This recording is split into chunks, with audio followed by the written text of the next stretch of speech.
लो कर लो बात, जज साहिबा मेरा नाम ही नहीं जानती। मेरा नाम करीम लाला है। तो करीम लाला ने कहा, लो ये पढ़ी लिखी औरत भी हमें नहीं जानती कि हम कौन हैं।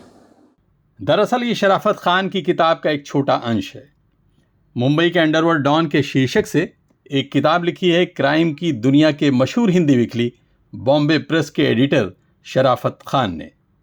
यह अखबार सन 1984 से मुंबई से लगातार निकल रहा है। ये पूरी तरह से मुंबई के अपराध पर आधारित है। अपने इसी तजुर्बे का इस्तेमाल शराफत खान ने बड़ी खूबसूरती से अपनी किताब मुंबई के अंडरवर्ल्ड डॉन में किया है। फिलहाल ये किताब उर्दू जुबान में है, लेकिन जल्द ही इसका हिंदी में अनुवाद करके हिंदी पाठकों के लिए बाजार में लाया जाएगा।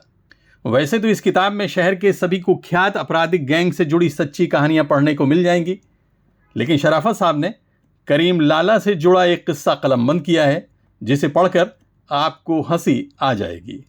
एक ज़माना वो भी था जब पठान आपको बम्बई में जगह जगह नज़र आते थे।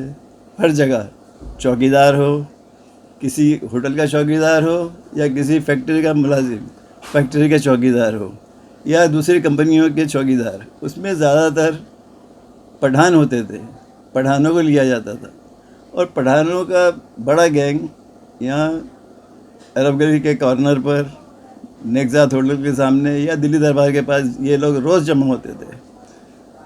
लेकिन काम वो करीम लाला के कहने पर ही करते थे, उनके हुक्म पर ही चलते थे। यही वजह थी कि पठानों को एक बड़ा तबका, एक बड़ा गुट, एक बड़ा हिस्सा पठानों का सीवड़ी में आबाद हुआ और सीवड़ी से लेके यहाँ तक डोगरी तक उनकी दादागिरी चली और इतनी चली कि बॉम्बे में उन्होंने काफ़ी दिनों राज किया, जिनका नाम था करीम लाला। करीम लाला का एक मशहूर वाक़या है कि उनके ऊपर एक केस हो गया। पुलिस ने उन्हें अदालत के सामने पेश किया। अब जब वह करीम लाला अदालत में आए तो जज ने उनसे पूछा कि आपका नाम क्या है। तो करीम लाला ने कहा, लो ये पढ़ी लिखी औरत भी हमें नहीं जानती कि हम कौन हैं। अरे हमारा नाम तो दुनिया जानती है, हम करीम लाला हैं। ये बात सुन के अदालत में हंसी के फव्वारे छूट गए। इस किताब में मुंबई के अपराध की तारीख को एक अलग अंदाज में लोगों के सामने रखा गया है। यहाँ शुरुआत में दो आपराधिक गैंग थे, एक इलाहाबादी और दूसरा रामपुरी। मुंबई के अंडरवर्ल्ड डॉन पर यह किताब है। जितने भी डॉन बॉम्बे में बने और उन्होंने दादागिरी की और अपना एक राज कायम किया, अपना एक दबदबा कायम किया, ये उन लोगों पर आधारित है पूरी किताब।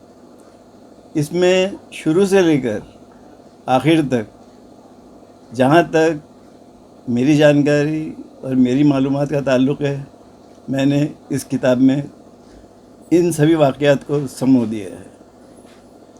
जैसे कि शुरुआत में दो गैंग थे, इलाहाबादी गैंग और रामपुरी गैंग।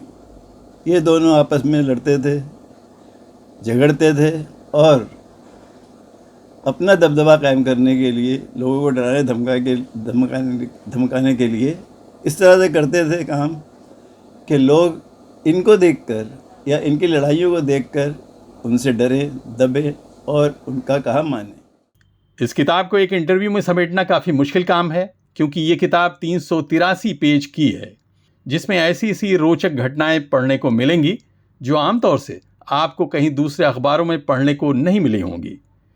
मुझे शराफत भाई ने अपनी ये किताब अपनी सिग्नेचर के साथ गिफ्ट के तौर पर दी है। मैं उनका शुक्रगुजार हूँ। Abid Naqvi, press 9 news, Mumbai.